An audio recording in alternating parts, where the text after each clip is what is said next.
Grégoire Favet. Bon, actualité très chargée en ce lundi 9 mars. On fête les 6 ans du marché haussier et le coup d'envoi du QI de la BCE puisque la Banque Centrale Européenne commence effectivement ses premiers achats sur les marchés, notamment sur le marché de la dette souveraine. De tout cela, on en parle avec Jean-François Bay, directeur général de Morningstar en France. Bonjour Jean-François. Oui, bonjour Grégoire. Et oui, 6 ans de bull market, comme on dit, de marché haussier. Alors ça a été fort en Europe, très fort aux États-Unis.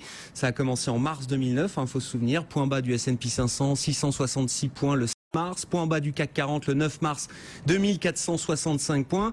C'est vrai qu'on se demande maintenant un petit peu à quelle sauce on va être mangé, sachant que les États-Unis et l'Europe sont dans deux situations bien différentes 6 ans après.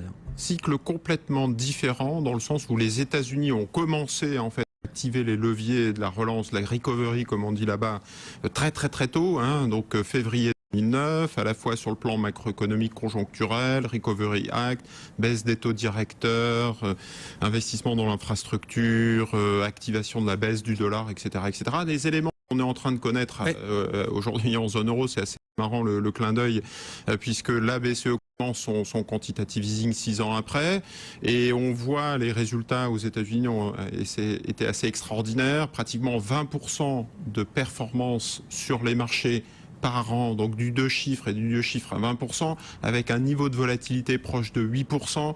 Donc ça a été un bull market, un des 3 grands bull markets en fait de l'époque récente, et qui a été donc très profitable aux investisseurs. J'allais dire aussi, il y a eu un effet autoréalisateur à partir du moment où les investisseurs américains ont compris que les taux d'intérêt, les placements en taux n'étaient pas très intéressants. Ils sont tous rués vers des investissements en actions via les célèbres ETF qui ont connu un succès fou. C'est utilisé par des investisseurs particuliers. Et donc, il y a un effet autoréalisateur, plus 300 milliards investis sur les ETF aux États-Unis, sur le marché américain, moins 300 milliards sortis des gérants actifs. Donc, il y a eu un cycle aussi. C'est-à-dire que plus les investisseurs investissent sur les indices, plus ça porte les indices, en fait. Donc, il y a un effet un peu procyclique.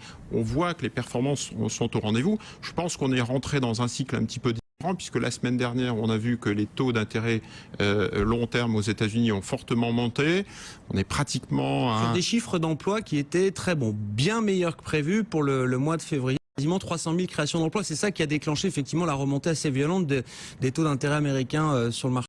Oui, c'est ça. Face à ce cycle, la Banque centrale est très vigilante sur la surchauffe. La surchauffe, les marchés du crédit, l'immobilier, les salaires. Il faut absolument éviter que, je dirais, c'est un peu la politique du pompier pyromane. Il faut à un moment donné que la Banque centrale sorte des leviers et désactive ces leviers pour éviter au contraire une surchauffe.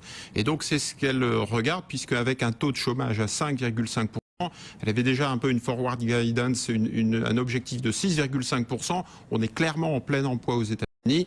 Donc on sait que là, dans les semaines qui viennent, dans les mois qui viennent, la Fed va devoir la fin de la récréation. Et ça veut dire que, alors, paradoxalement, d'une certaine manière, pour ceux en tout cas qui suivent pas le fonctionnement des marchés au quotidien, ça veut dire qu'au moment où l'économie américaine est au mieux, en tout cas est quasiment au plein emploi et retrouve un peu de sa splendeur, même si tout n'est pas parfait, c'est à ce moment-là que la Fed va siffler la fin de la récréation et la fin du bull market. Oui, c'est ça. C'est plutôt une bonne nouvelle. C'est-à-dire le malade qui sort de l'hôpital, on lui dit ça va bien, on a fait les check-up, les diagnostics, vous êtes en bonne santé, la fièvre est retombée, etc., on va arrêter les antibiotiques, les traitements, vous retournez chez vous. Donc il y a une petite inquiétude des marchés en se disant mais est-ce que vraiment le malade est solide et va pouvoir supporter ça?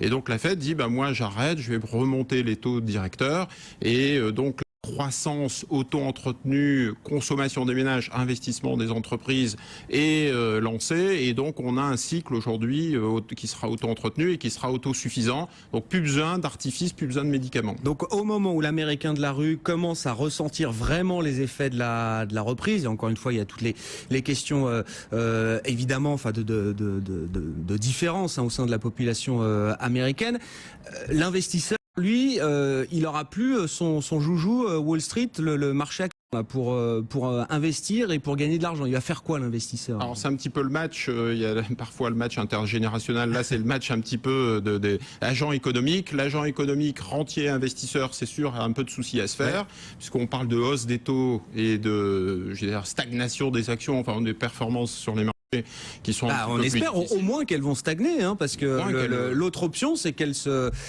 Ça a baissé fortement. Oui, c'est sûr que les cycles l'ont montré. On a maintenant un bon historique sur les marchés américains, plus d'un siècle. Lorsqu'il y a une hausse des taux directeurs de la Fed, c'est forcément une période très mauvaise mouvementée.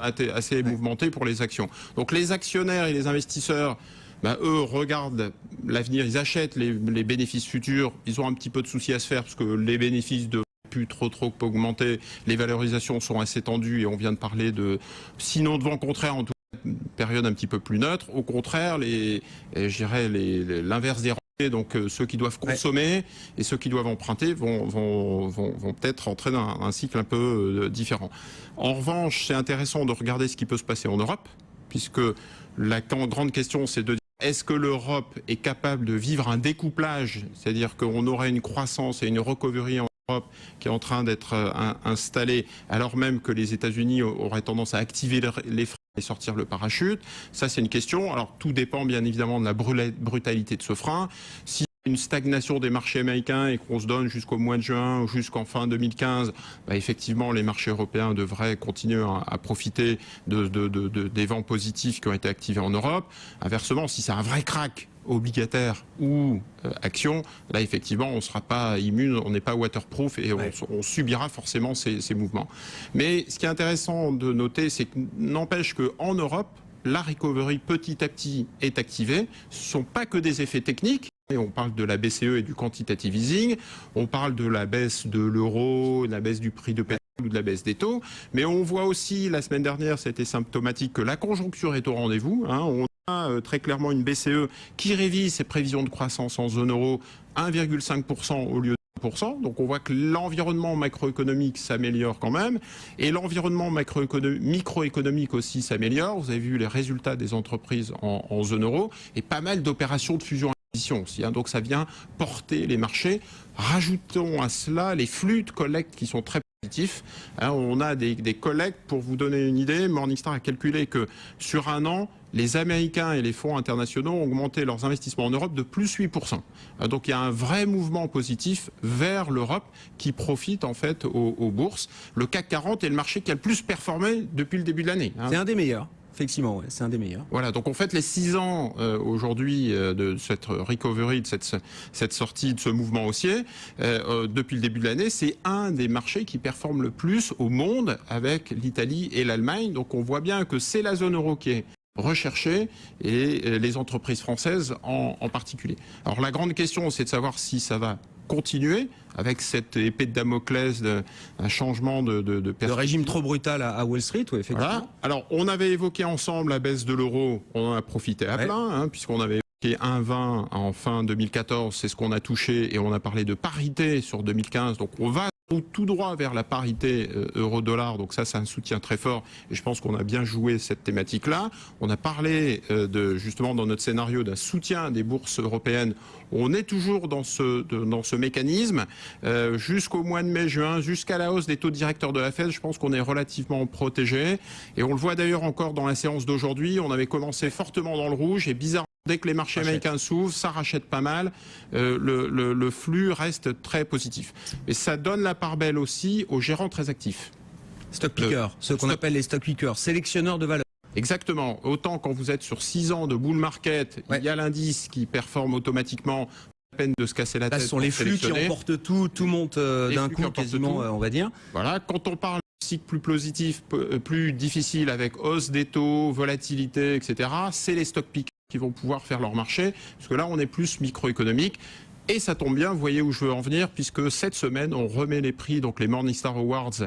Et donc, c'est intéressant de voir si ce sont plutôt les gérants actifs qui tirent leur épingle du jeu ou les ETF. Bon, pour l'instant, ça ne s'est pas encore tellement vérifié sur le stock picking, mais voilà, cette fois, c'est peut-être l'année des stock pickers. Exactement. Bon. 2014, c'était pas l'année des stock pickers. Ça l'était en début d'année. C'est ce qu'on disait comme à chaque fois en début d'année. Mais ça ne s'est pas vérifié, effectivement, en fin d'année. Donc, on verra ça jeudi lors de la remise des prix. Merci beaucoup, Jean-François. Jean-François Bay, directeur général de Morningstar.